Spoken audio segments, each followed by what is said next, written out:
Em 1964, as Forças Armadas tomam o poder no Brasil, iniciando 21 anos de ditadura militar. O Brasil pode estar certo de que as Forças Armadas estão capacitadas a assegurar sua proteção contra os inimigos e salvaguardar a democracia, a liberdade e a justiça. É um Brasil que o mundo agrário está morrendo e o mundo urbano está renascendo. E aí surge um problema no campo, que faz com que os camponeses, em função da destruição da sua forma primária, fundamental de vida, é agredida. E ele reage como? Se organizando. E esse mesmo camponês que vai ser expulso para a cidade para atender as necessidades do capital de mão de obra. Então a classe trabalhadora, ela cresce em pujança, em número, e numa luta feroz. Tanto é que você vai ver que na década de 60, a luta de classes se instaura de fato no Brasil. É dentro desse contexto que vão se manifestar as esquerdas. A ideia da luta era dominante naquela geração dos anos 60, que vinha de 64, vinha do pós-guerra, vinha de movimento cultural, vinha de movimento político, vinha de movimentos sociais, movimentos ideológicos que trazia naquela geração, principalmente de 68, quando eu vivi intensamente como presidente do Diretório Central dos Estudantes, Congresso de Ibiúna, a ideia de que era preciso derrubar a ditadura, fazer a revolução, lutar por uma sociedade socialista. A gente estava embalado pelas consequências da morte do Che, em 67, embalado pela Revolução Cubana, pela Revolução Vietnamita, pela Revolução Chinesa, pelo nível de confronto que se dava no mundo naquele momento. Os líderes do PCdoB começam a pôr em prática uma velha ideia do partido. Espelham-se no modelo de revolução comunista da China e Cuba, para preparar no Brasil um modelo próprio de luta armada no campo.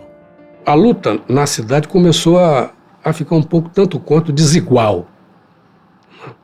Ficou aquela coisa de atos de heroísmo, expropriação de banco, isso e aquilo, mas aquilo não envolveu o povo, não envolveu a massa realmente. Ninguém se mexeu, entendeu? A ditadura era muito forte. Então era muito lógico que todo mundo estava lutando pela sua vida e não ia se engajar num movimento revolucionário assim, sem saber o que seria do dia de amanhã.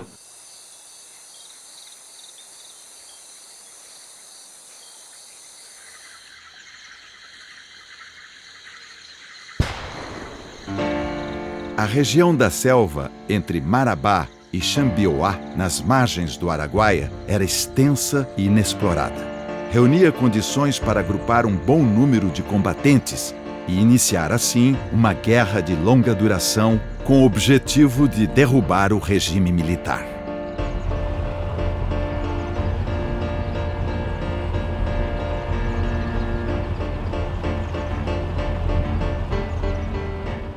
Você estava bem treinado, estava treinado para a guerrilha? Não estava, né? Não sei se eu sustentaria na mão um revólver 38 para matar alguém, não sei, né? Eu não estava, né? E boa parte, o que havia era o seguinte, sabe o que era? É que a gente trazia nos nossos corações, na nossa alma, muita generosidade, né? Que vinha de antes.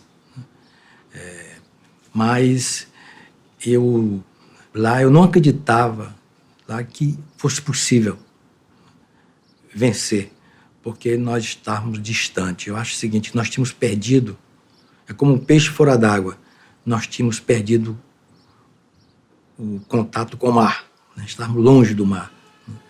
Longe do povo.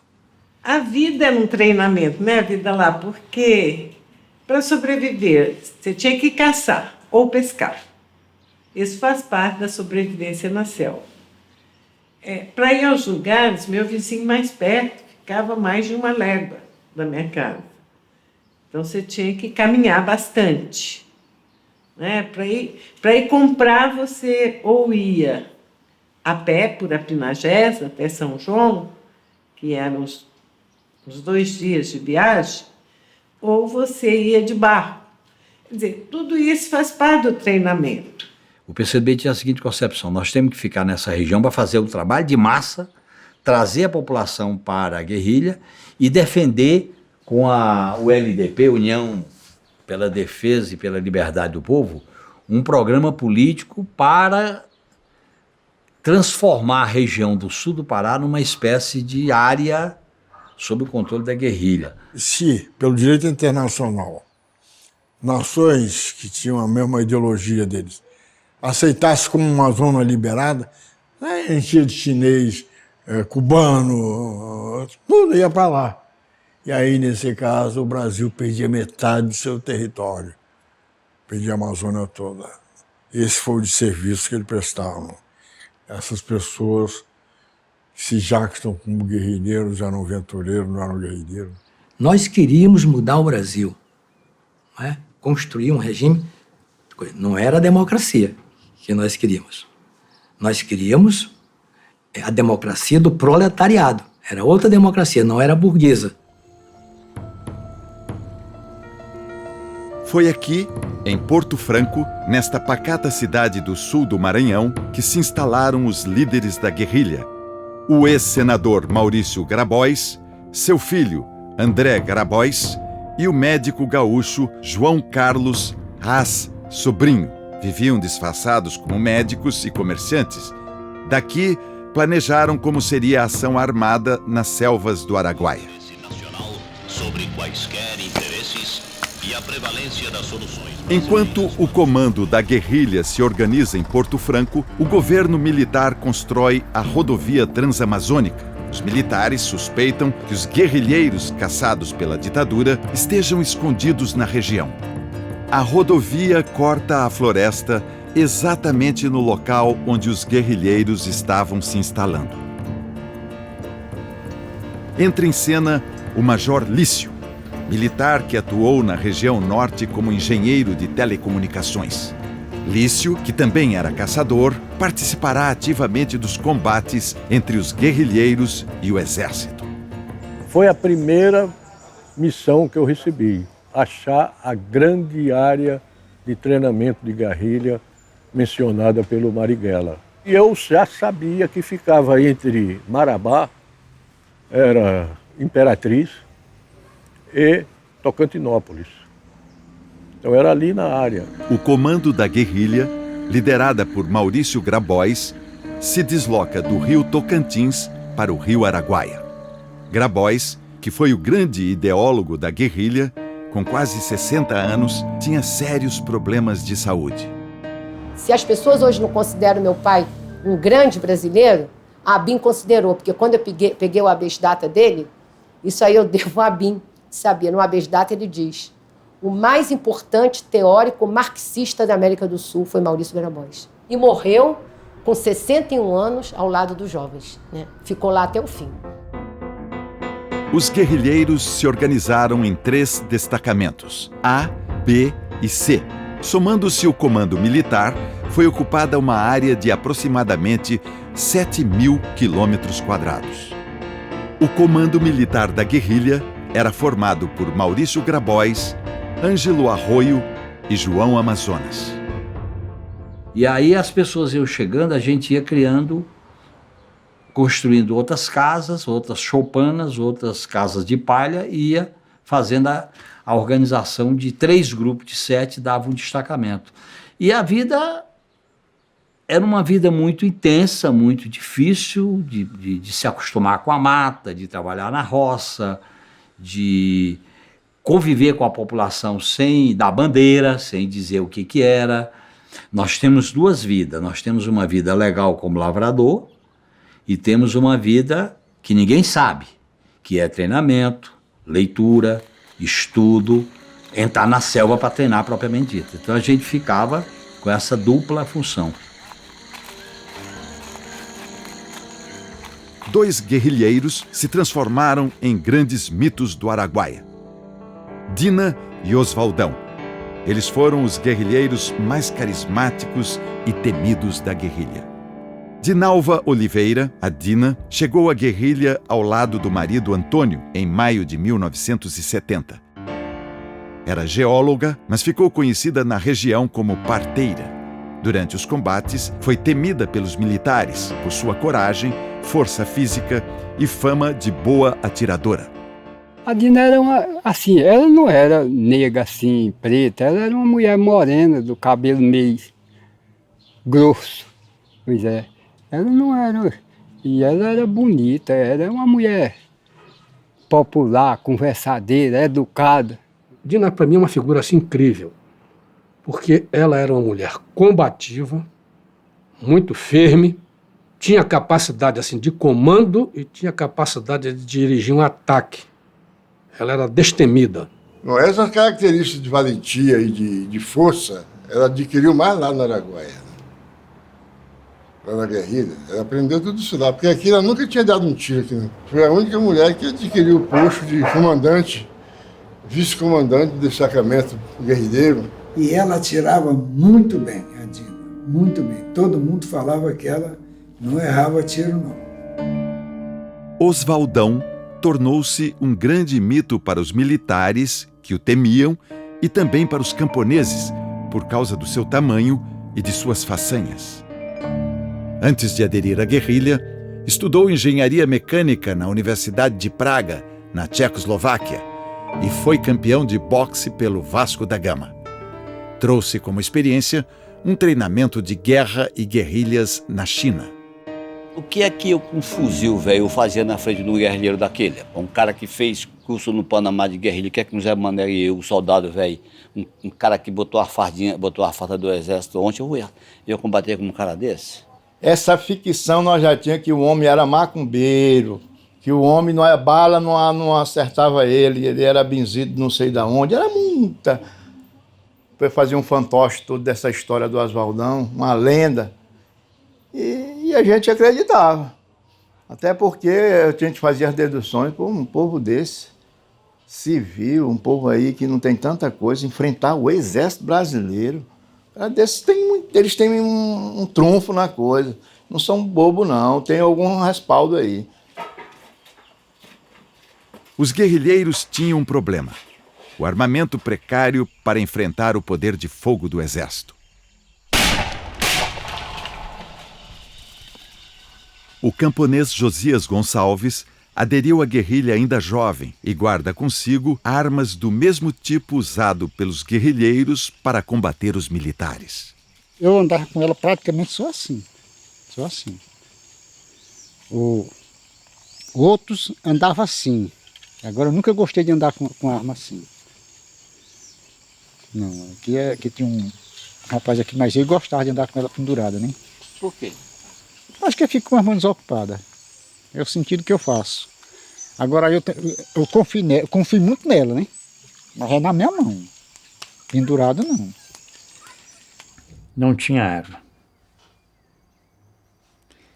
O meu agrupamento, as armas que tinha, cada um tinha um revólver 38, não podia dar tiro, porque não tinha mais munição. Então as 30, 40 balas eram reservadas. Fazíamos treinamento de tiro seco, fazíamos treinamento de lançar granada com coco de babaçu para treinamento. Tudo ajuda, né? Mas é muito precário. Quando eu vi Dina, quando eu vi o pessoal mais experiente, mais combativo, com 12 na mão, eu sabendo que o pessoal tinha um FAL pega um cara a 800 metros, com precisão. Que diabo é isso? Quando eu fui fazer a entrevista lá no Comitê Central, né? A primeira coisa que eu perguntei pro Carlos Daniele, né? Foi e as armas? Aí ele falou, eles vão levar pra gente. Eu achei ótimo. Eu disse assim, pô, Canudos também foi assim, né? Mas a gente é jovem. Aí, então vamos resolver, né? Tá bom, tá resolvido já. É isso. Entendeu? Mas não tínhamos nada. Nossas armas eram primárias, eram fuzis da Primeira Guerra Mundial, metralhadoras Zinas velhas, aquelas espingardas de 20 de cartucho, 32. Andei um tempo com uma 32 de cartucho. Não tinha. Agora, tinha esse sonho da gente chegar e tomar as armas.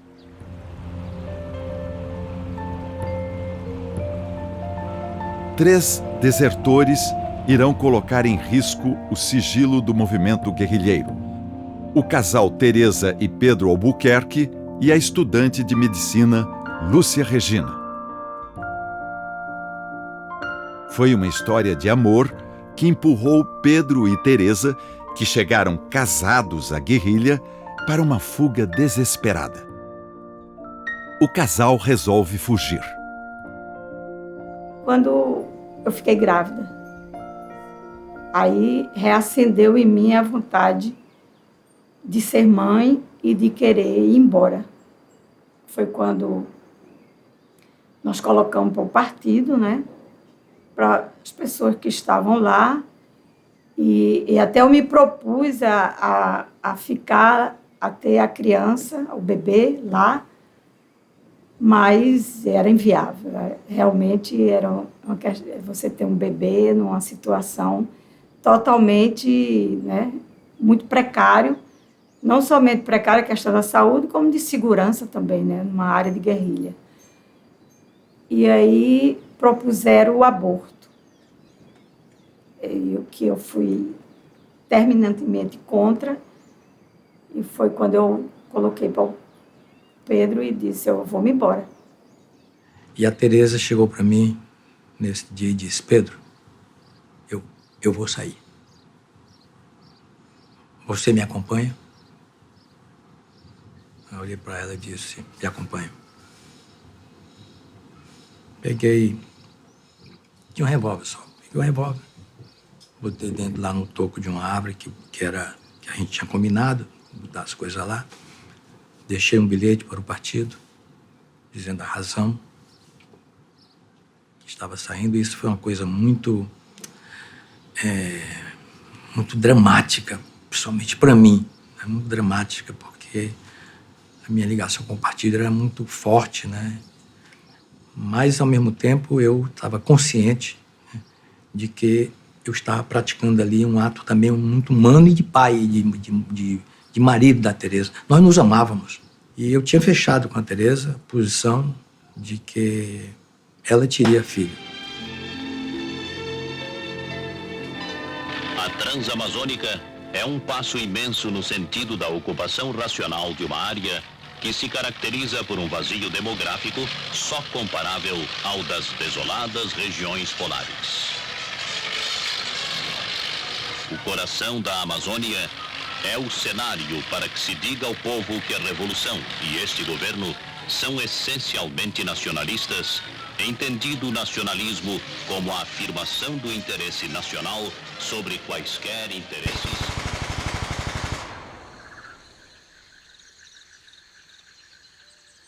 Danilo Carneiro não concorda com os rumos da guerrilha e abandona a luta armada. As saídas da região já estavam bloqueadas pelos militares e Danilo é preso ao tentar passar pela Transamazônica. Decisão difícil de tomar, porque você já adquiriu uma identidade profunda.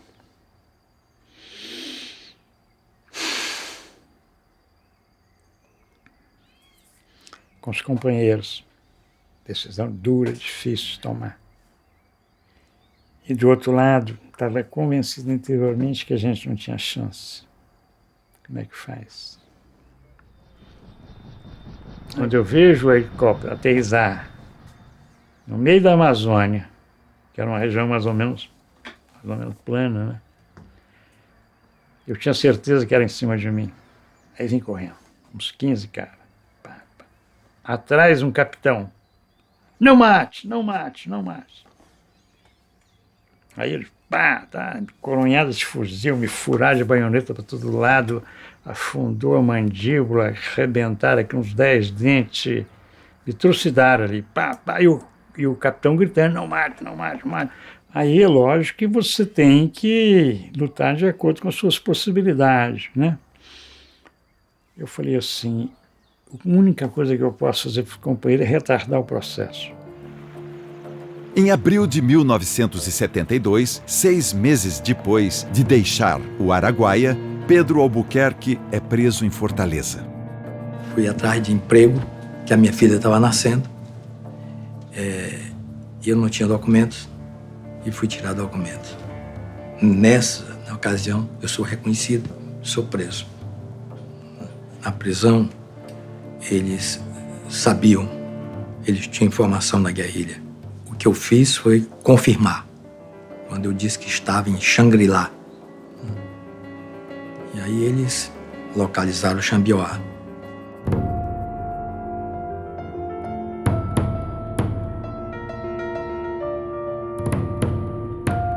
Os militares fazem uma grande ofensiva na região da guerrilha. As 3 operações de inteligência, Peixe 1, 2 e 3, não foram suficientes para identificar quem eram os guerrilheiros e suas estratégias. Sem apoio aéreo, o exército cerca a área da guerrilha com um batalhão de 400 homens. Pelotões militares fecham a Transamazônica ao norte e as saídas no sul, em Xambioá. Com informações obtidas das operações Peixe, os militares lançam sua primeira ofensiva armada contra os guerrilheiros. O alvo do ataque inicial da primeira campanha foi o lugar chamado Chega com Jeito, uma base guerrilheira do Destacamento A na região de Marabá. O ataque é o começo da luta armada no Araguaia. Então, quando nós chegamos lá em cima, eles tinham fugido. Porque nós levamos tanto tempo para chegar que eles desapareceram, né? Mas nós encontramos munição, encontramos uma porção de coisas, de anotações, esses troços, e praticamente ficou confirmado que tinha alguma coisa ali, né? Fábrica de mochilas de lona com máquina profissional,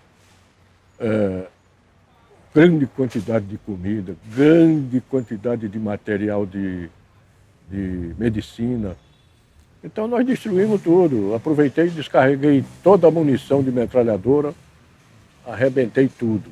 Foi a partir dali que a gente começou a desconfiar que eles estavam preparados. No dia do ataque da equipe de Lício ao Chega com Jeito, Genuíno deixa o seu destacamento com a missão de avisar os companheiros do Destacamento C que os militares tinham invadido a região e acaba preso antes dos combates começarem. A minha prisão, quando eu fui preso, eles já tinham descoberto a guerrilha. Né? Eu fui preso porque levei uma mensagem para o Destacamento C, e o Destacamento C, que ficava distante do Destacamento B, tinha fugido para as áreas de retirada estratégica, e nós tínhamos combinado um sinal numa árvore e esse sinal não existia. Aí eu fiquei caçando. Quando eu estava indo na área de recuo, eu ia viajar o dia inteiro e à noite. Aí eu encontrei um grupo de pistoleiro, que não era o exército. Aí paramos ele. Ele estava com uma sacolinha de um pauzinho assim, quase o pessoal da roça faz, para carregar, conversamos com ele, contou uma história besta lá. E aí peguei a mochila dele, o João Pedro trouxe e disse, olha, doutor, não tem nada, me entregou a mochila. Quando eu puxei aquele tubo de alumínio de remédio, eu achei no fundo do tubo um papel que não devia estar lá. Então eu cortei um graveto e puxei o papel. Quando eu olhei para o Genuíno, ele estava pálido. Disse, vou morrer. Ele disse, vou morrer. E aí quando eu disse, pô, você é um mentiroso, rapaz, está aqui a mensagem do Oswaldão para o Antônio Dadina, pô. Você é um mentiroso. Aí a turma voou em cima dele, não pega. Porque os caras estavam já há 3 dias na mata, cansados. E o cara mentindo, dizendo que era morador. Então, de fato, se eu deixasse, eles matavam o Genuíno. E a gente recebia toda a orientação com a seguinte ideia: a passagem é só de ida, não tem passagem de volta. A passagem de volta é a vitória ou a morte. É tanto que eu costumo dizer que a geração que fez o Araguaia estava mais preparada para morrer do que para matar.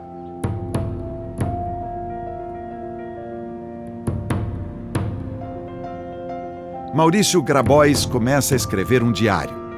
Dos lugares mais profundos da selva, o comandante registrará os fatos mais importantes da guerrilha até o Natal de 1973, quando foi morto pelos militares. Começou a Guerra Popular, a 12 de abril. O inimigo atacou de surpresa. Avisado com poucas horas de antecedência pela massa, o destacamento A retirou-se organizadamente para a mata, enquanto no ar sobrevoavam helicópteros e nas estradas ouviam-se rajadas de metralhadoras. A equipe do Major Lício, do Major Curió e do Sargento José Conegundes permanecem na região. O Major Lício sugere que bombardeassem a floresta e matassem todo mundo, guerrilheiros e camponeses. E eu propus ao general uma bateria de artilharia, Xambioá, mudo de 3 alças. Uma alça é o A, 2 alças é o B, outra alça é o C. Destruir esses caras em um dia. Canhão e granada explosiva. Acabo com eles. Aí o general achou graça e disse: isso é maluquice. Você não vai poder fazer isso. Eu que for, eu faço. Se eu fosse comandante, eu faria isso. Ninguém foi lá para prender ninguém. Porque, primeiro, esses guerrilheiros não aceitam ser presos. Não adianta. Então, nós fomos lá para acabar com eles mesmo. Né? Os camponeses, que não sabiam o que estava acontecendo, sofrem com a chegada dos militares. Foram duramente torturados. Suas casas e suas roças foram queimadas. São acusados pelos militares de colaborarem com os guerrilheiros. Aí veio aquela revolta mais forte, deu aquela prensa de helicóptero rodando lá por cima de casa e bem baixinho, ao redor da casa da Dina. Nós vamos bombardear isso aqui. E se você ficar aqui, você vai morrer. Aí é que nós amedrontamos, que nós estávamos com medo mesmo, nós deixamos tudo lá largado. Rodaram comigo lá por um queimado que tinha um topo de palmeira, assim na altura dessa casa aqui, sem palha. E um formigueiro de fogo bem no tronco, que estava dessa altura assim, aquele formigueiro de fogo. Que o adubo que ele botava para aquela formiga era açúcar. E aí a formiga juntou naquele açúcar, fazia aquele formigueiro. Aí foi, me amarrou com os braços para trás aqui e limpiaram os pés aqui no tronco de coco, com as costas aqui no tronco de coco. E assim era aquela formiga, e aquela formiga tomou de ponto de corpo. E aí foi formiga em cima, formiga me mordendo. E eu não podia fazer nada, não podia matar, não podia nada. Só fechava a boca e os vacas não morderam dentro. Até quando foi 5 horas da tarde, me tiraram de lá, levaram lá para o barraco, chegaram lá, foram me investigar, conversar comigo de novo. Para mim contar algumas coisas, eu só contava aquilo que eu sabia. Quando eu cheguei, no mesmo dia que eu saí de casa, sabe o que acontece? Eles mandaram a mulher sair 6 horinhas de casa, ela saiu com a panela de comida fervendo na cabeça para dar de comer 6 filhos pequenos que tinha, 7 com o de peito, né? Era com 13 dias de resguardo. Largaram o fogo na casa, queimaram tudo. Tudo. Cada um ficou com a roupinha do corpo que estava. Mas mais nada. Aí eu, meu Deus do céu. A calça que eu dava com ela já estava rasgada no joelho. A camisa furada nas costas, que ajudando a carregar saco de bala. Uma botina velha furada. E um facão rei de pendurado de um lado. Eu digo, meu Deus, agora, o que é que eu vou fazer na minha vida numa situação dessa? Umas 2 vezes, umas 3 vezes. Mas aconteceu 2 vezes, a outra não. Eu fui valente, porque eu não estava algemada. Né? Eu fui valente. Eu apelei.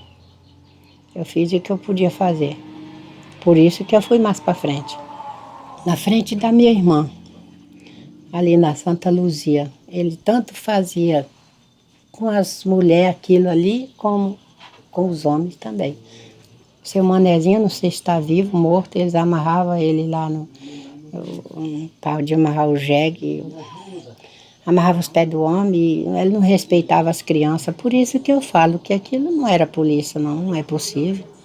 Que ali era um terror, atirava no jegue que aparecia, atirava em todo mundo que vinha chegando do mato, que não sabia de nada, ia lá para a vila, para descer para o Xambioá, para o São Geraldo. Ali nem entrava e nem saía quem estivesse lá. Ali que era uma guerra. Agora, quando vieram pegar os comunistas, foi mais em silêncio, só era se sumindo gente. A Dina passou lá e disse que não vinha mais.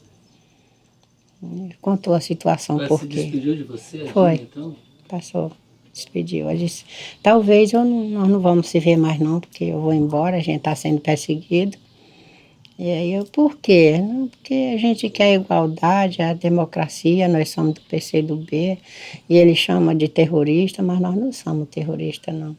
Aí eles não gostavam, quando eles chamavam os paulistas de terrorista, eu não vou mentir, porque fico mais preta. Terrorista é vocês. Vocês que estão fazendo terror, atirando no povo, batendo, matando, e eles nunca fizeram isso. Uai, mas ia fazer, digo, aqui no nosso meio não fazia, não precisava. Então, sumiu tudo. Mas eles mandaram nós fechar a boca e os olhos e os ouvidos, que nós não falávamos, e nós não enxergávamos e nós não ouvimos nada. Falaram desse jeito para nós, no comando, no dia de sair do quartel. Vocês nunca viram nada, vocês não falam e vocês nunca ouviram. Tá bom? E todo mundo gritou, tá bom.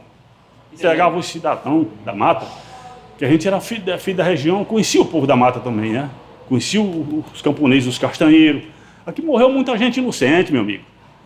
Naquele tempo vinha do Piauí, do Ceará, do Maranhão, os coitados para cortar castanha, não tinha documento nenhum.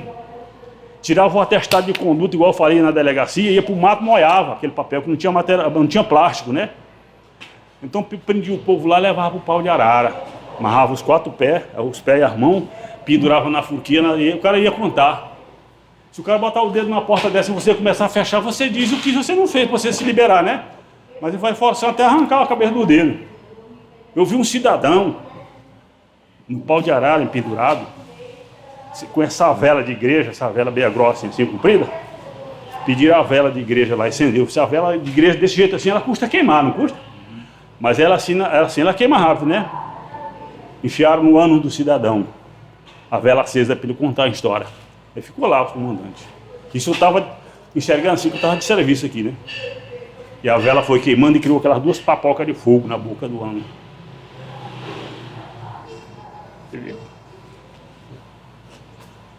Diz que não é tortura. Diz que não é tortura, uma coisa dessa. Cidadão trabalhador. A gente conhecia. Mas se a gente falasse alguma coisa, a gente ia para o lugar dele. Porque tinha essa ordem. Está punindo ele, quer apelar ele, vai para o lugar dele. Entendeu? Tinha isso. Isso foi com várias pessoas. Entendeu? Nós sabemos que o número de camponeses que se engajaram na guerrilha foram cerca de 120. Quase o dobro do número de guerrilheiros.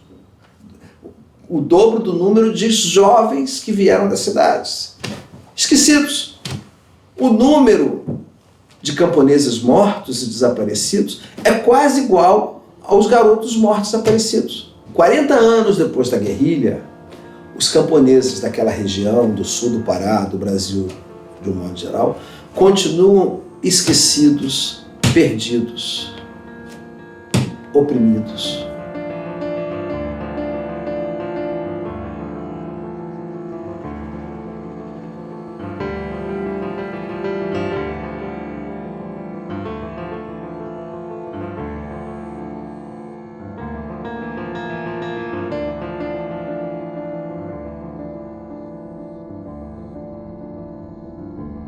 O PCdoB acusou Pedro Albuquerque e José Genuíno de traidores. Sob tortura, Genuíno e Pedro revelaram aos militares mais detalhes sobre o mapa da guerra e a distribuição dos guerrilheiros. Um dos grandes erros, acho que, da esquerda é de chamar um dissidente de traidor. Todos os que estão vivos, foram presos, né? Foram torturados, né? Todos falaram alguma coisa. Né? Mas não é só porque estão vivos porque falaram. Porque também os que morreram também devem ter falado alguma coisa. Né? Ninguém aguenta a tortura. A tortura é uma coisa macabra. Tanto Pedro, Teresa e Danilo não tem nada a ver com isso, meu amigo. É que você querer supor que o exército brasileiro só tem uma cara de idiota. Eles já tinham essas informações. Já estavam com gente deles lá na área. Entendeu? Para pegar o fio da meada foi fácil, não foi tão difícil.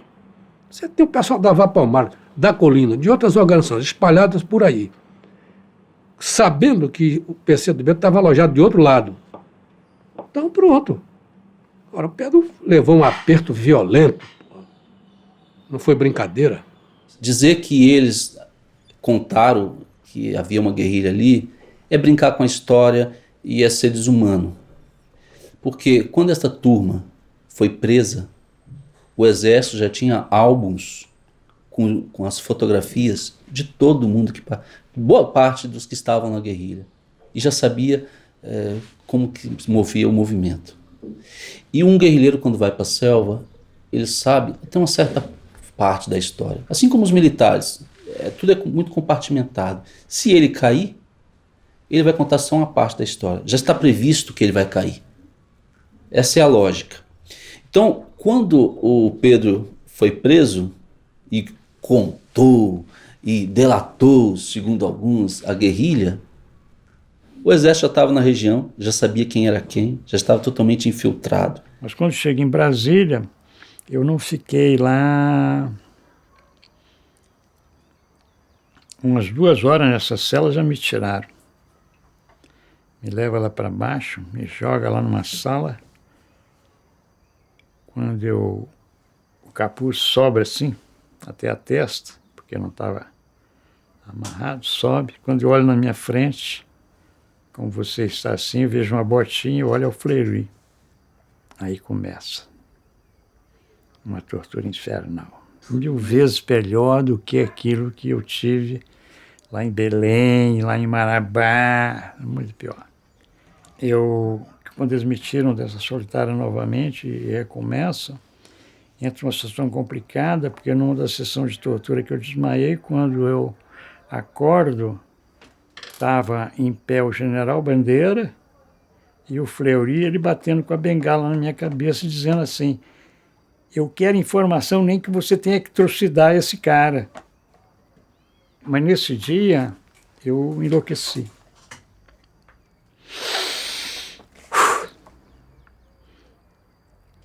Não aguentava mais. Aí eles me levam para a cela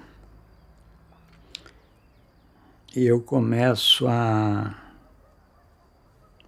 meter a cabeça numa grade de ferro super grossa. Pá, pá. Queria morrer. Pá, pá, pá.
Os militares criaram uma base secreta especializada em torturar camponeses e guerrilheiros. O lugar era conhecido como a Casa Azul, localizada numa área isolada na periferia de Marabá. Este lugar foi um dos maiores centros de tortura do Brasil durante a ditadura militar. É onde você entra e tem uma samaúma grande, aí logo tem uma casinha, onde ficavam refeitórios dos militares, alojamentos de militares. Atrás tinha uma área de prisão e mais no fundo você tinha uma casinha menorzinha que era onde ficavam os oficiais do Palácio do Planalto. Não teve centro nenhum do DOPS que viveu um momento tão trágico e tão cruel como a Casa Azul. Não houve tortura, não houve tortura. O que houve foi o seguinte, não havia prisão. Então o general Bandeira mandou fazer buracos com grades de arame farpado em cima. Um buraco que ninguém podia escalar.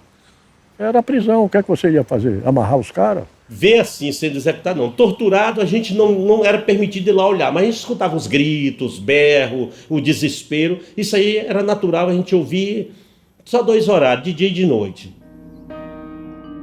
Tinha um cara lá, não sei se era Tadeu, um cara, ele ficava na base só lendo o gibi, levantava para almoçar, tomar banho, só lendo. Aí quando chegava esse pessoal que trazia um preso lá, ele era torturador, era só para bater. Fizeram um quartinho assim, tábua, né, de madeira. Aí botava o cara dentro, como tu tá aqui, ele um cara macetão, quebrava o cara no pau lá dentro. Quebrava mesmo, quebrava. Metia choque no cara, o cara tinha que falar, até que a mãe dele era não sei o quê. Eles não falavam, não adiantava. Você podia fazer o que quisesse. Podia cortar os pés dele, unha por unha, dedo por dedo. Ele não falava, não adiantava. Então, não adiantava torturar muito, não. Lhe garanto que não houve tortura. Se houve, foi esporádica. Foi esporádico, porque os generais não admitiam. O Frota visitava todo dia os quartéis, o Frota. E ninguém disse que o Frota é torturador. Acusaram o Médici. O Médici foi o maior presidente do Brasil. O que mais me torturou, aquilo que me incomodou, que até hoje me incomoda, são as lamentações e os gritos da tortura das pessoas que eu ouvia. E eu acordo de madrugada, nada não.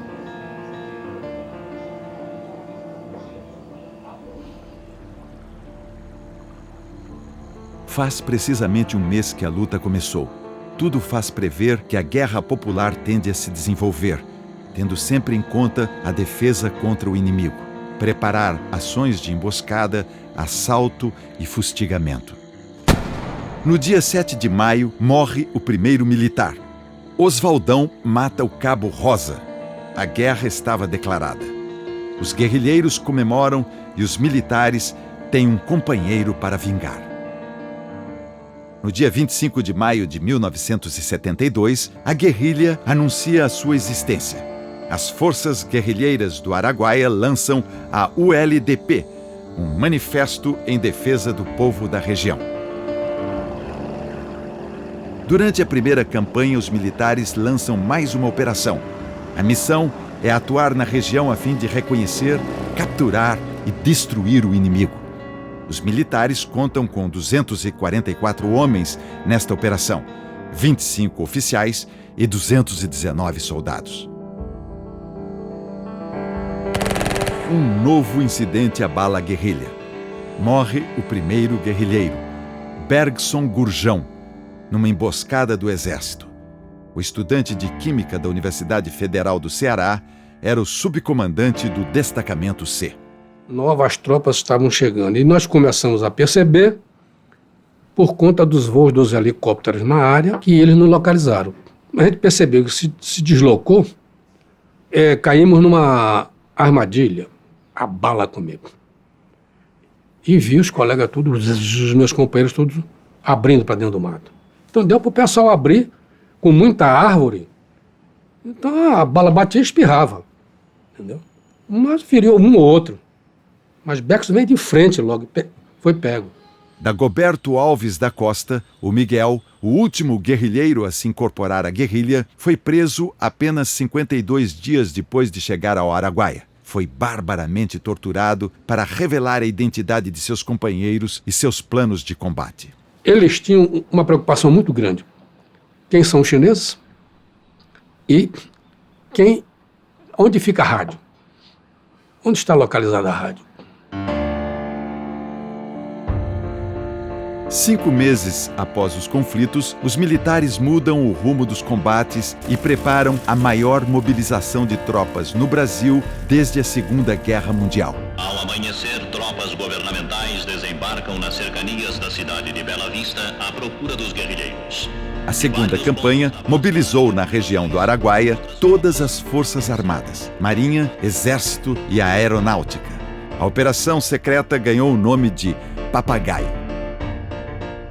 Centenas de caminhões saem de Brasília com alimentos, munição, para 3.000 homens por 15 dias. É uma logística grande. Fora os aviões, os búfalos. Era um búfalo atrás da outra, descendo na base de Carolina e de lá para Xambiuá, onde tinha ou Marabá. Então eles cercam aquela área para fazer 15 dias de manobra em cenário real. Era noite quase toda soltando bomba de cima do avião, no Rio Araguaia, ali na frente do Xambiuá, era para apavorar o povo mesmo. Aqui era a base da aeronáutica. Uns 30 metros quadrados aqui, ó, nesse canto aí é da aeronáutica. Tinha quase 5.000 homens aqui, entendeu? Aí a maior dificuldade pra gente ir na roça. Nós tínhamos que sair por cima escondido. Porque a gente tinha medo de morrer, né? O meu irmão de criação, que me carregou no braço, ele se apavorou, ficou escondido, que era, eles passavam direto aqui, lá na sede. Morreu lá, apavorado. Não vinha mais na rua, não jogava bola mais que gostava. Eu perdi esse irmão meu. Papai criou, ele me carregou no braço. Meu pai não vê mais aqui. Tá aí a terra, vocês vão ver lá. Tudo abandonado.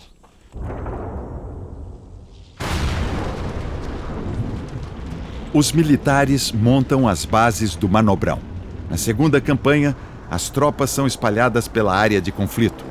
Gigantescas bases são montadas às margens do rio Araguaia, na região de Marabá, próxima à Transamazônica e nos arredores de Xambiuá.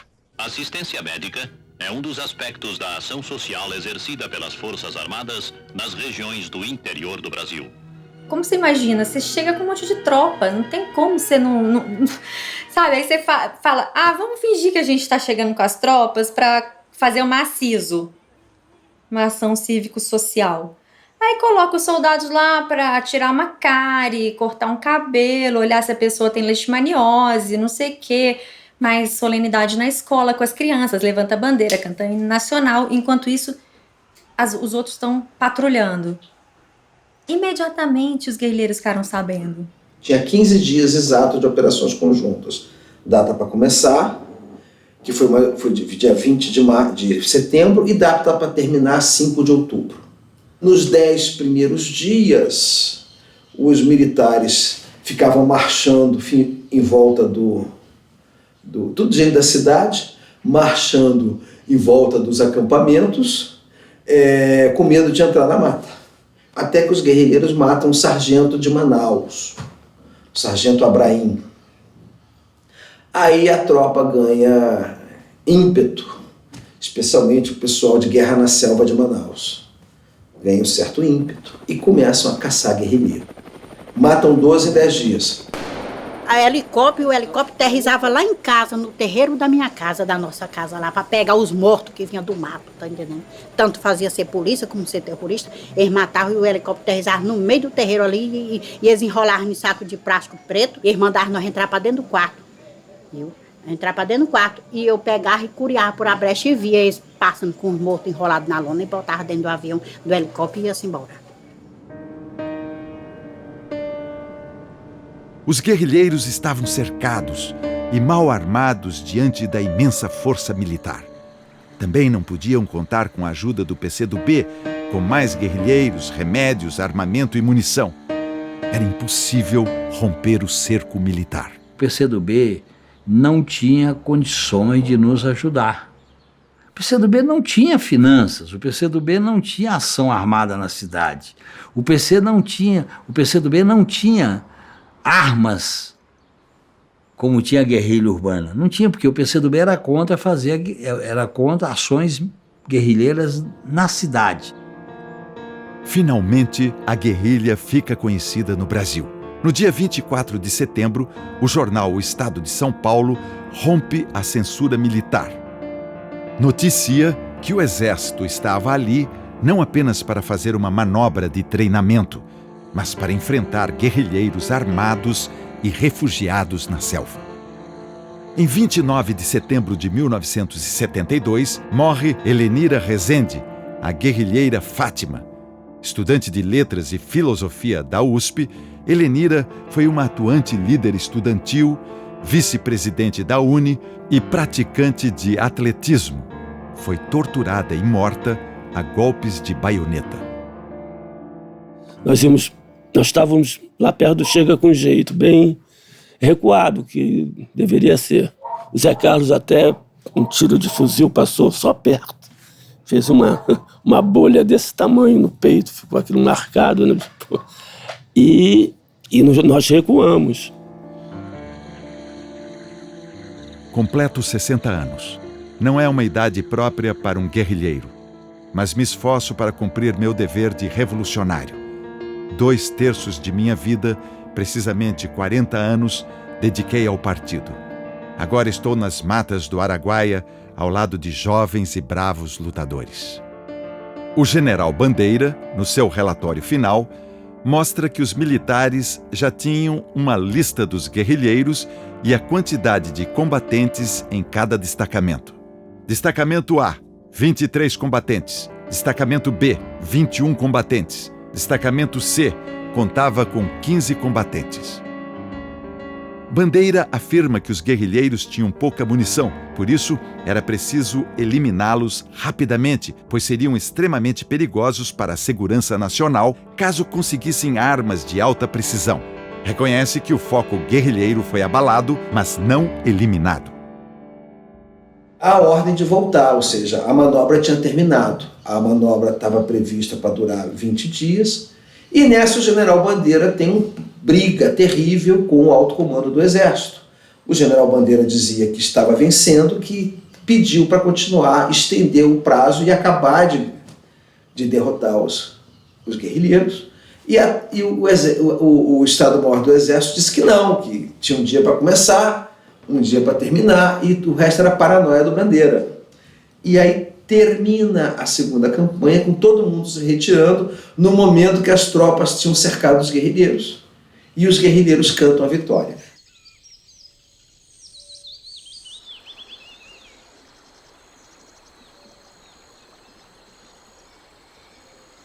O exército se retira estrategicamente e tudo volta a ser silêncio nas selvas do Araguaia.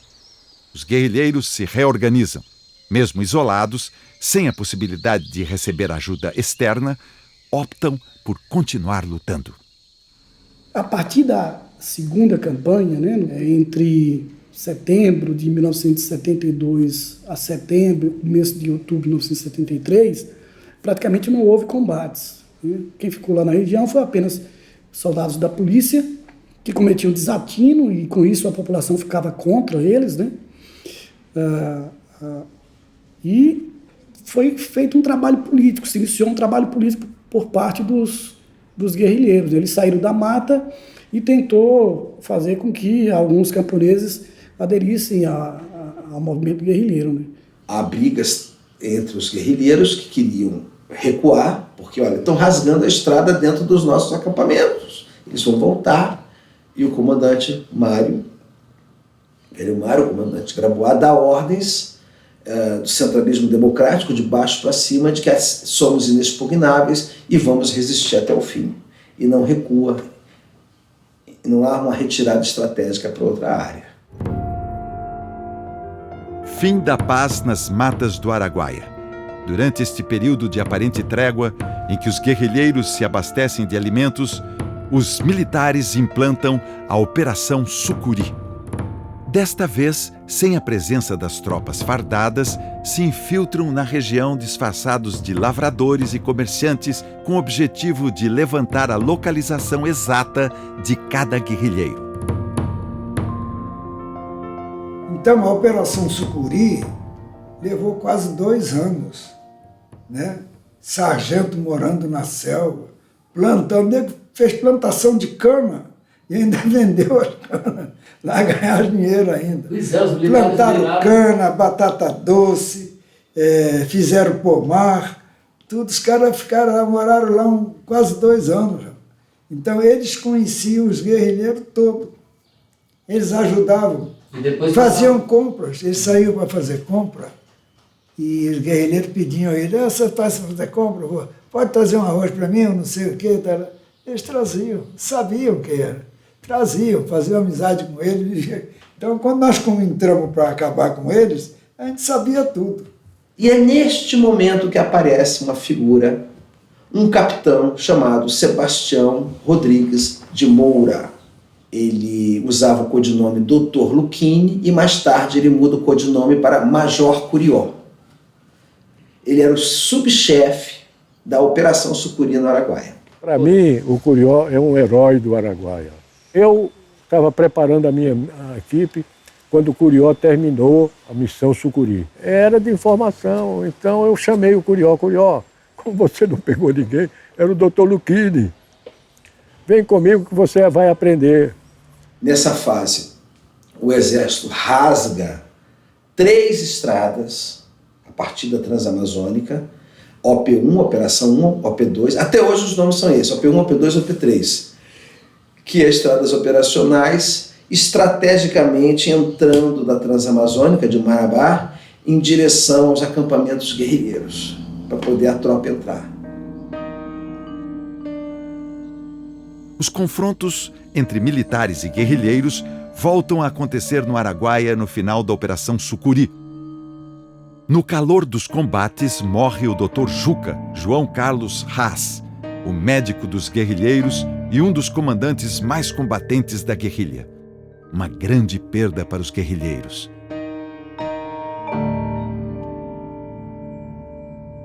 Haviam 2 grupos muito, Um era liderado por Oswaldão e Dina, que queria o confronto armado. E a outra tinha uma forte ascendência do médico João Carlos Haas Sobrinho, o Dr. Juca, que era uma coisa mais humanista, de cooptação da população local a partir, não do discurso e das armas, mas pelas brigadas de saúde, pelos grupos que eles chamavam os bulas. Até a morte do Dr. Juca, o grupo hegemônico lá dentro era o grupo das brigadas de saúde que buscavam cooptar pelos trabalhos sociais e não pelas armas. O médico João Carlos Wisniewski, o guerrilheiro Miguel, antes de aderir ao PCdoB, foi jogador profissional de futebol pelo América, Flamengo e times da Europa.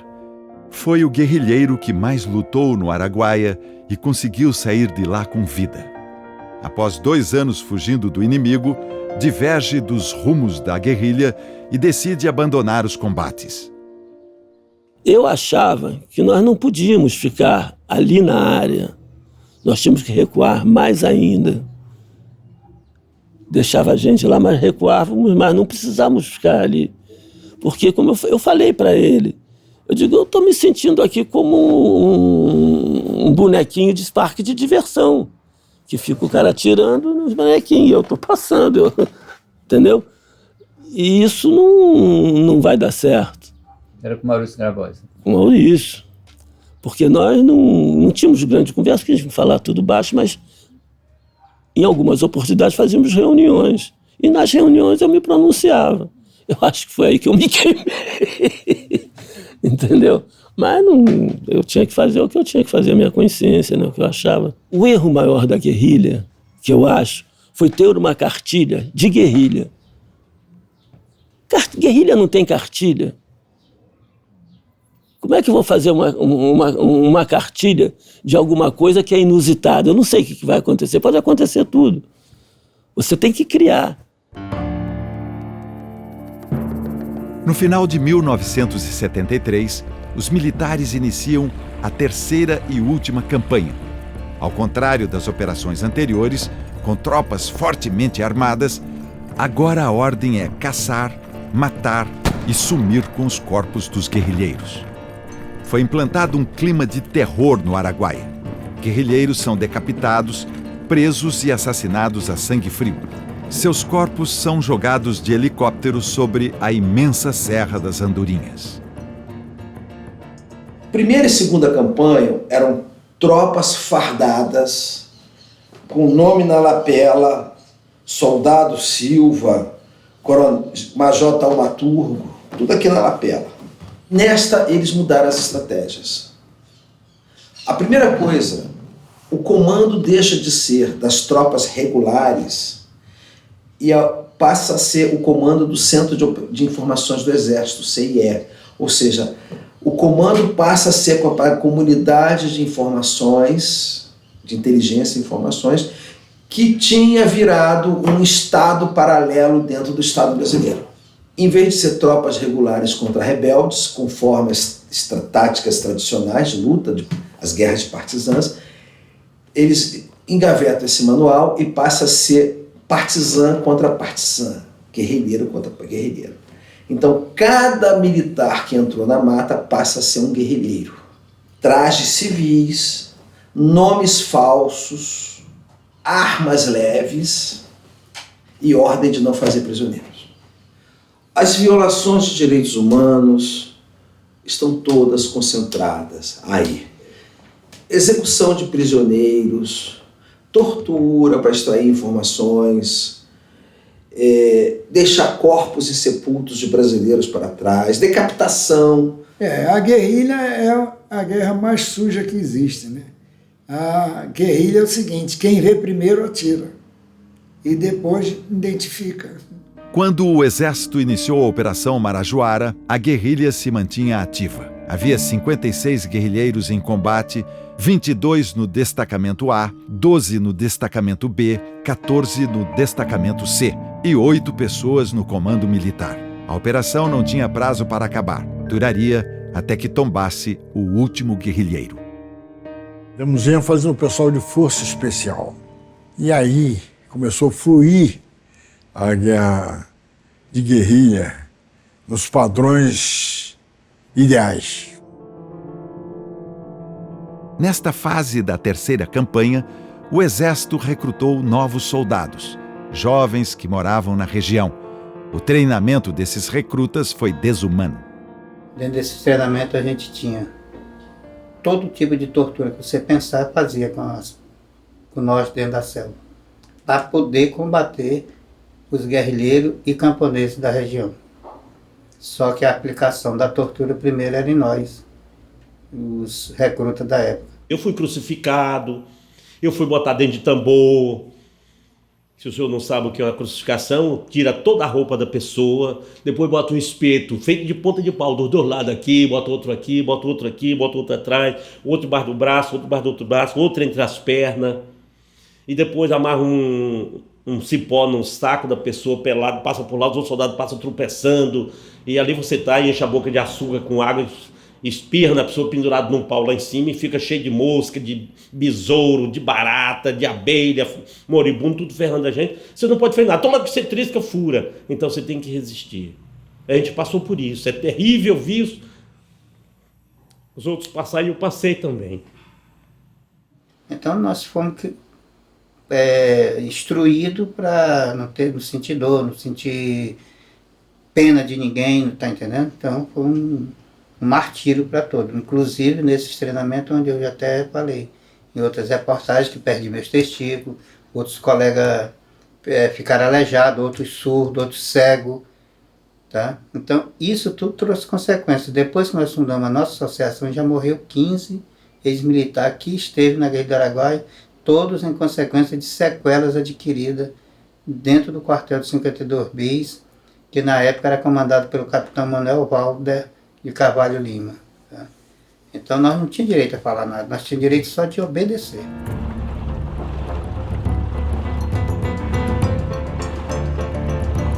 O destacamento A, o primeiro a ser atacado, é o mais isolado na floresta. Eles precisam retornar à região ocupada pelos militares para se reabastecer de alimentos e cometem um erro estratégico. O guerrilheiro André Grabois, conhecido como Zé Carlos, cai em combate quando buscava alimento. Casado com Crimeia Schmidt de Almeida, Zé Carlos foi morto numa emboscada liderada pelo Major Lício. No sangrento confronto, mais 2 guerrilheiros são mortos.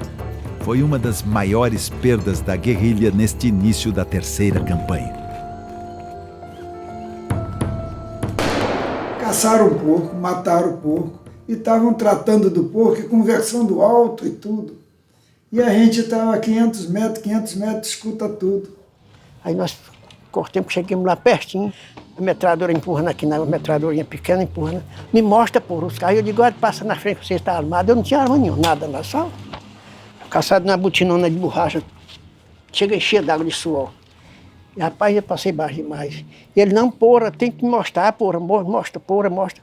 Aí o Silva, falou, se tu não tomar a frente, ele vai te meteu numa bala aqui, já estava tudo com medo dos guerrilheiros. Aí sempre, quando descobriu hoje, eles viram, aí mandaram deitar no chão, eles saíram gateando. Então eu, quando rastejava, o André, que estava sentado num toco, assim como você, do meu lado, ele levantava a cabeça, porque quando eu rastejava, a folha fazia aquele ruído e ele escutava. Então eu fui até não conseguir mais. Olhei para trás, João Pedro, Conegundes, o outro cabo e tal. Eu me levantei e fui lá e disse para o Zé Carlos, não mexa. Então ele levantou e apontou o mosquetão para mim. Eu tive veio. Não vou me suicidar. E atirei no cara, não teve dúvida. Ele caiu, os outros levantaram e a minha turma atirou e matou todo mundo. Aí peguei a bereta, bem calmo lá de cima, até não ficar nenhum naquela porra. Lá metralharam eles, mas eu fui um tanto berro mais feio que chorei. Por que tu chora, pô? Por que tu chora? É parente? Eu digo, não, nunca tinha visto uma peste desse, pensei que vocês iam prender. Que prender guerrilheiro ninguém prende, não, faz é matar, mata tudo. Essas pragas tem que matar tudo, essas pestes. Aí o pessoal que pegaram, 3 foi morto e 1 levaram baleado, que era o Nunes. O Nunes, bem ferido, a bala pegou aqui e saiu aqui, o braço dele estava solto. Horrível. Eu digo, esse cara precisa morrer, porque se ele sobreviver, ele vai sofrer pro resto da vida. Quando o burro fazia aquele tropeço, ele sentia. Então, o mato pegava o soro dele, aquele sangue, e jogava na minha cara. Eu cheguei ensanguentado no sítio da Anete. Os caras diziam, pô, você vai se curar. Não, eu não estou ferido, eu estou com sangue desses babacas aí. De algum lugar na selva, Grabois comemora 1 ano e meio de luta contra os militares. Nesse período, as forças guerrilheiras avançaram muito. Melhoramos o armamento, conseguimos, apesar do inimigo, fuzis, espingardas, revólveres e um rifle. Recrutamos novos combatentes entre os camponeses e formamos novos núcleos da ULDP. A guerrilheira Lúcia Maria de Souza, conhecida como Sônia, é morta por Lício e Conegundes. De origem pobre, Lúcia, que adotou o nome da irmã Sônia, nasceu no Rio de Janeiro e enfrentou dificuldades para entrar na faculdade de medicina. Amante de música clássica, trocou seus sonhos para ir lutar no Araguaia. Ela me fez uma pergunta, e o homem? Onde está o homem? Aí eu disse para ela, é por isso que nós vamos lutar, é a procura do ser humano. Aí ela entrou no partido. Nós chegamos um dia num lugar que tinha um córrego e tinha um par de bota de mulher. E engraxadinho, brilhando, limpinho. A Sônia estava banhando, mas um menino. O senhor de Fogoió que tinha pegado uma criança para criar, assim. Aí ela desceu para banhar, banhou, aí deixou o coturno, ela andava indo caçado no coturno da PM. Deixou o coturno aqui, aí eles chegaram, pegaram, viram que ela estava banhando e estava lá uma criança. Eles pegaram o coturno, botaram para lá e se acamparam. Ali eu batia no gatilho e ela estava morta, porque a folhagem nem atrapalhava. Mas o caminho ia lá na beira do rio e voltava para mim. Ela veio. Então eu corri até a curva e dei de cara com ela. Mas aí, quando o Lício deu alto para ela, mandou ela parar, rendeu ela, ela mandou o garoto fugir. O garoto se mandou, desapareceu. Ela ficou. E ela estava com um revólver na cintura e outro aqui no coldre, né? Aí ela ficou parada com a mão perto da arma. Quando eu vi que ela estava desabotoando o coldre para puxar o revólver, eu dei mais 3 advertências. Não faça isso, não faça isso. Aí ela puxou o revólver, aí eu atirei. Não tinha como, eu não ia deixar de atirar. Né? Eu atirei baixo, bateu na perna dela, muito feio, bateu no fêmur, partiu o fêmur, ela deu uma cambalhota. Quando ele chegou aqui, ela perguntou, aí que ele deu a prisão, ela atirou nele. Antes dela atirar, ela atirou no adubo e atirou no major adubo, todos dois assim de frente. Ela sacou com 38, quebrou os dentes todinho e foi alojar na nuca. Aí ele caiu na hora, desmaiado. Ela me acertou. Então acertou aqui, nessa marca, e acertou aqui. E acertou o Curió. O Curió vinha atrás de mim. Aí nós corremos atrás dela e achamos ela na mata deitada, né? O revólver no chão e ela deitada. Chegamos, eu pisei no braço dela para ela não pegar o revólver, ela estava bem ferida na perna e perguntei para ela, qual é o seu nome? Disse seu nome, guerrilheiro. Eu sou guerrilheiro, não tenho nome, de bico pela liberdade, pode acabar de matar. E ela atirou nela, acabou de matar. Ela falou, guerrilheira não tem nome. Eu falei, mas também não vive. E segurei o dedo nas 48 balas do pente até acabar. Em cima dela, acabou a Sônia. 80 tiros, eles mataram uma mulher com 80 tiros, podia ser uma bomba atômica. Botam uma bomba em cima dessa jararaca que ela é uma bandida. Mas, rapaz, eu chorei demais, sofri demais. Dá conta, não tem condição. Pois é, e foi horrível. No caminho do extermínio dos guerrilheiros, os militares prosseguem com a prática condenada de cortar a cabeça dos mortos. Os militares pagavam em dinheiro por cabeça. Para estimular a caçada, havia um preço diferente para cada um deles. Era para pegar e matar, igual a gente vai caçar um veado, qualquer um bicho no mato para matar, para comer, né? Então eles mandavam a gente fazer aquele mesmo tipo de coisa, era para caçar, para matar. Ainda dizia ainda, é para trazer a cabeça. Aí o Ari vai bem na frente, que ia com a bolsa, né? Ia bem na frente, eu mais atrás e o Raul mais atrás dele. Aqui na Pimenteira, nós descendo numa grota. Eu de cá olhei, eu enxerguei 3 criaturas lá do lado de lá, com a arma metida em nós, né? Só que eu conheci, deu para conhecer os caras, né? Mas não tinha como me avisar o Ari porque estava longe, né? Quando eu fiz assim, o cabo atirou no Ari. Atirou e caiu, e naquele barulho eu aproveitei e chunchei lá debaixo daquela empuca, né? Eu pensei em atirar. Aí digo, mas só vocês me verem. Aí pediu o facão do baixinho, cortou a cabeça do Ari. Digo bem de certeza, mas parece que ele ainda estava mexendo com as pernas. Eles estavam com medo também. Aí o baixinho tirou os cartuchos do bornal, deu para o Sinésio levar e levou a cabeça do Ari dentro do bornal. O que mais te angustia? É eu ter carregado 3 cabeças nas minhas costas, que tá, até hoje parece que tem dia que o sangue ainda está escorrendo na minha costa, aquele sangue quente e aquelas 3 cabeças dentro parece que tinham matado naquela hora aquelas pessoas. E eu fui buscar junto com outro colega lá na pista, para ser identificado e depois de identificado ser enterrado lá dentro da base mesmo. Né? Então isso aí para mim foi a pior coisa que aconteceu comigo. Eu só dei uma ordem especial para eles. Se lutar, se enfrentar, bala neles. Se sou eu ou ele, tem que ser ele. Agora, se entregar, tratamento humano. Eu não sei até onde esse tratamento humano foi cumprido, porque, como qualquer guerra, quando a gente pega o prisioneiro, ele não fica ali com a tropa. A gente entrega para um órgão, isso é da guerra, um órgão específico para cuidar. Nós entregamos ao órgão de informações. Se lá houve desvio, houve desmando, eu lamento muito. Esses comandantes que tinham lá, eles ganhavam 20 mil na cabeça de cada guerrilheiro que eles matavam. Certo? Nós, que éramos soldados aqui de Marabá, nós não tínhamos direito de falar com um cara desse lá, não. Ele nem falava com nós. Isso ali eu vou levar para a sepultura, que eu não vou esquecer nunca. E meus pesadelos mais é por causa disso. E vendo aquelas pessoas todas sendo torturadas ali, direto, todo dia de noite. Às vezes na semana eu tenho 2, 3 pesadelos, grito, tudo aquelas pessoas com cabeça cortada, com mão cortada, com pé cortado, para não ser identificado. Porque quando matavam um dentro do mato, eles eram identificados com o próprio sangue dele.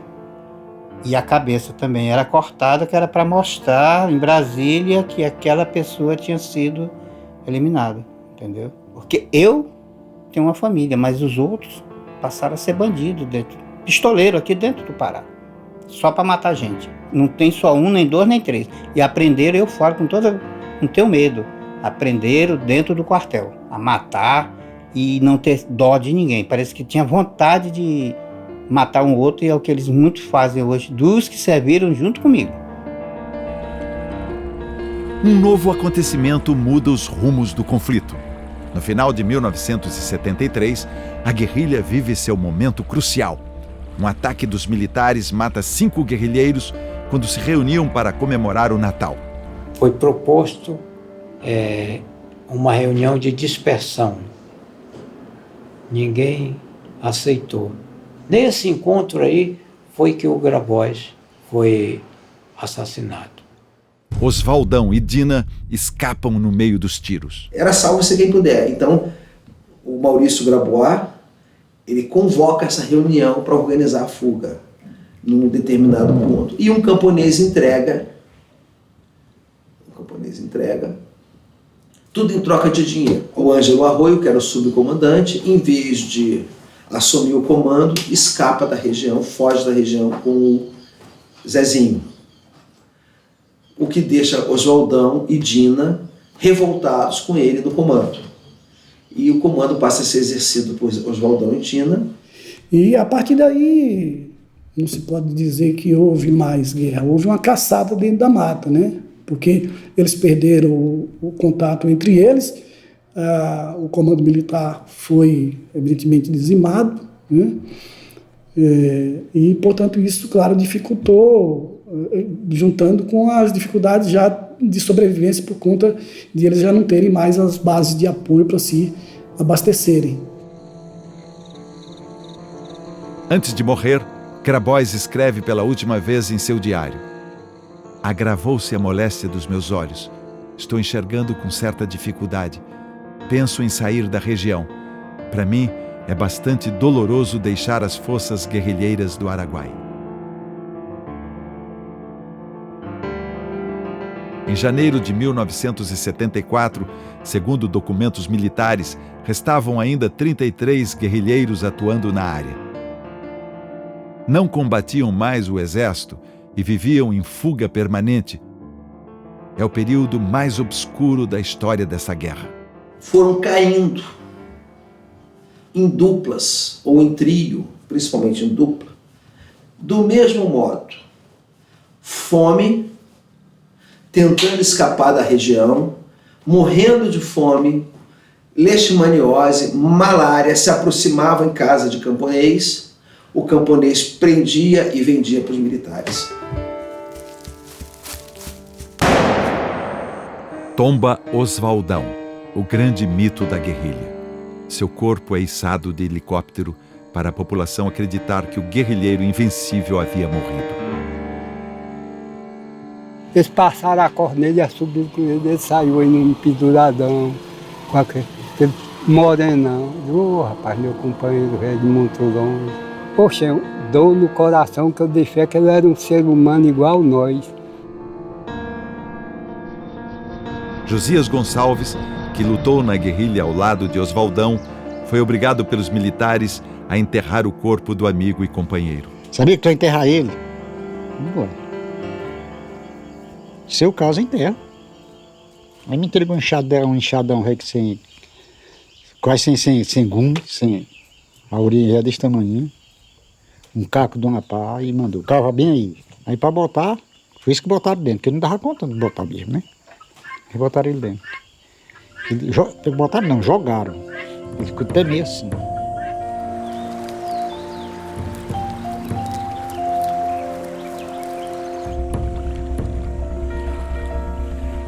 As demarcações dos destacamentos A, B e C não existem mais. Os guerrilheiros se isolam cada vez mais para dentro da mata. Em reunião, alguns guerrilheiros decidem pela fuga da área.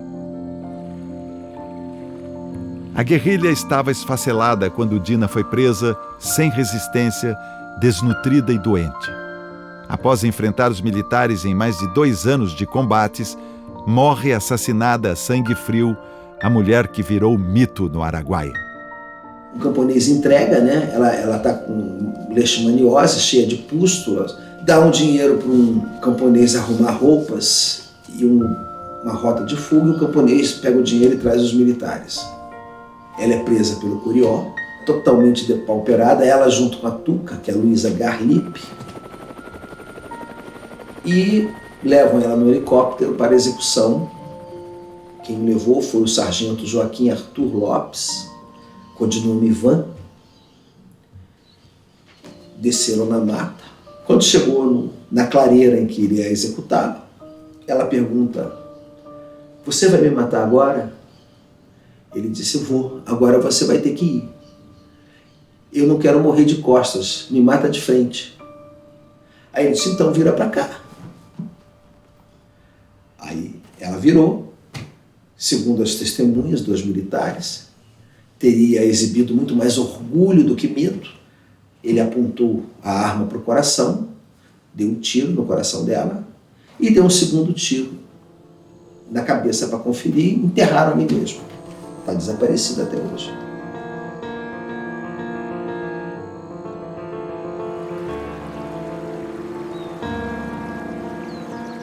A guerrilha não existe mais. A morte de Dina encerra um ciclo, mas ainda permanece uma grande caçada humana na região do Araguaia. Os últimos guerrilheiros são eliminados um a um, sem moral, sem armamento, sem munição, com fome e em estado precário de saúde. Não há registro militar sobre a prisão e morte dos últimos guerrilheiros sobreviventes. Cai a última guerrilheira, Valquíria Afonso Costa, a Val. Pedagoga de Uberaba, lutou ao lado do marido, e Dalísio Soares, também morto pelos militares. É o fim da guerrilha. Passado mais de 1 ano do fim dos combates, o único líder da guerrilha a escapar com vida, Ângelo Arroio, morava clandestinamente em São Paulo. Planejava dar continuidade à luta armada do PCdoB em outra região do país, quando foi assassinado no evento que ficou conhecido como Chacina da Lapa.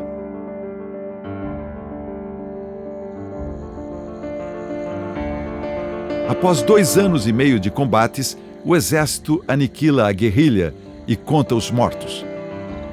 Não havia mais guerrilheiros vivos na área, mas os militares não assumem seus crimes de guerra. Houve um massacre. Um massacre. Guerra quando você tem 2 lados minimamente capazes de se duelar. Não havia um duelo. Havia uma geração que estava ali com seu trabalho de proselitismo, ou mesmo com seu sonho de fazer uma guerrilha. Mas não se comparava a um exército totalmente equipado. Cerca de 30 morreram em combate e cerca de 25 foram mortos como prisioneiros, depois de aprisionados. É mais ou menos essa contabilidade. Não há uma contabilidade precisa, porque ninguém conseguiu reconstituir tudo. Entre o fim de 1974 e o início de 1975, os militares retornam à região para recolher os corpos dos guerrilheiros assassinados por eles. Esta operação limpeza dificultou ainda mais a localização dos corpos e a esperança dos familiares. Pegaram o que puderam, levaram para a Serra das Andorinhas e queimaram, com pneus, etc.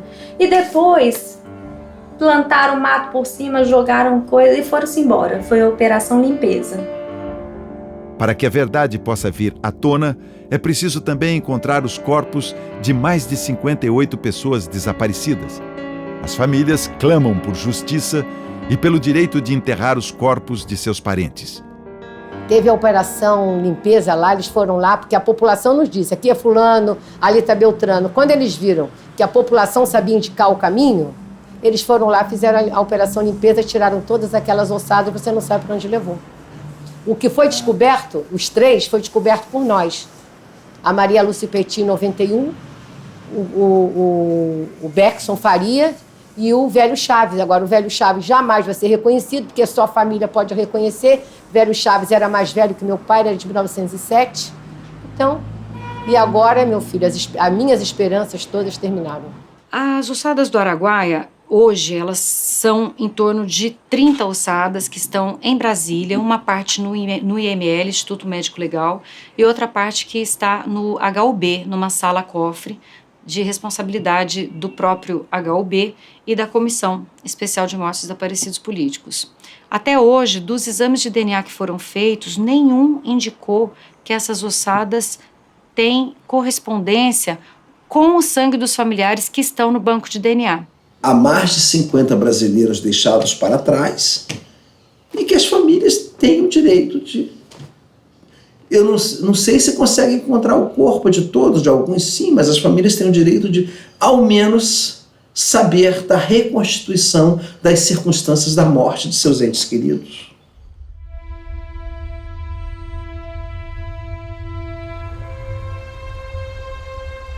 Como descobrir realmente o que aconteceu nas matas do Araguaia?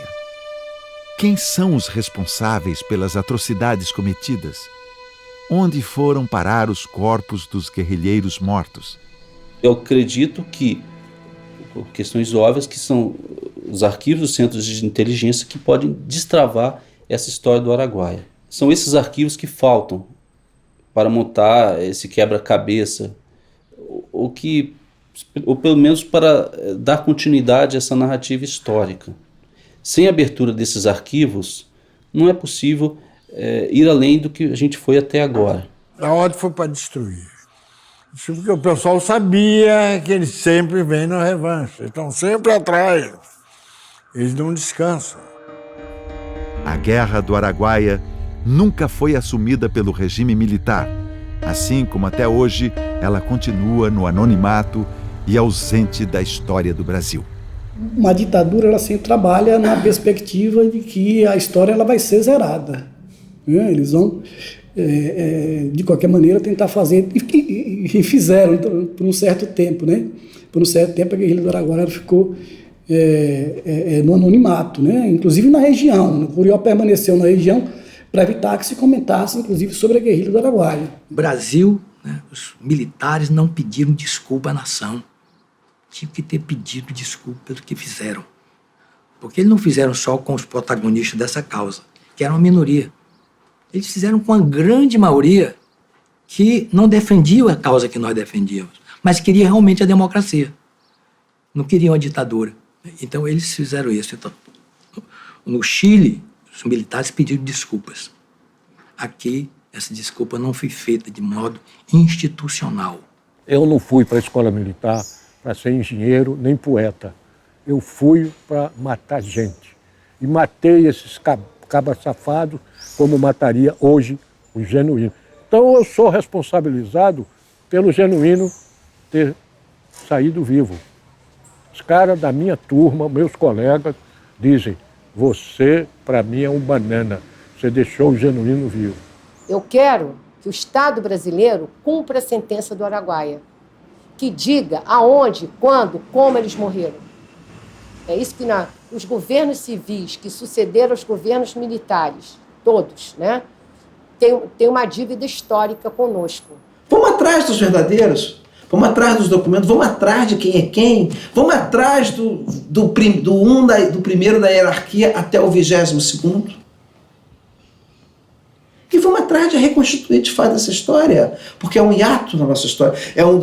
A guerrilha do Araguaia é um dos episódios mais comentados e, paradoxalmente, dos menos conhecidos da nossa história. É possível se houver uma revisão no Supremo Tribunal Federal, porque o próprio Supremo Tribunal Federal, com uma composição diferente dessa que está aí, decidiu que os responsáveis não deveriam mais ser culpabilizados em função da lei da anistia.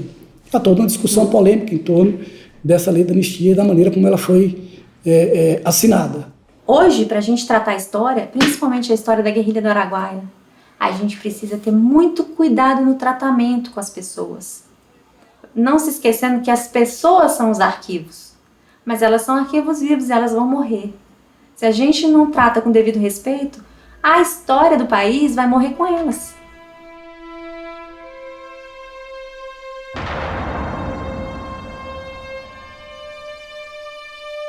Você sabe por quê que a minha cabeça ficou assim?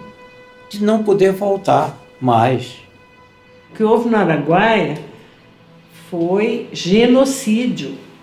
Que se matou de gente, a gente não sabe. Porque não foram só os guerrilheiros que morreram.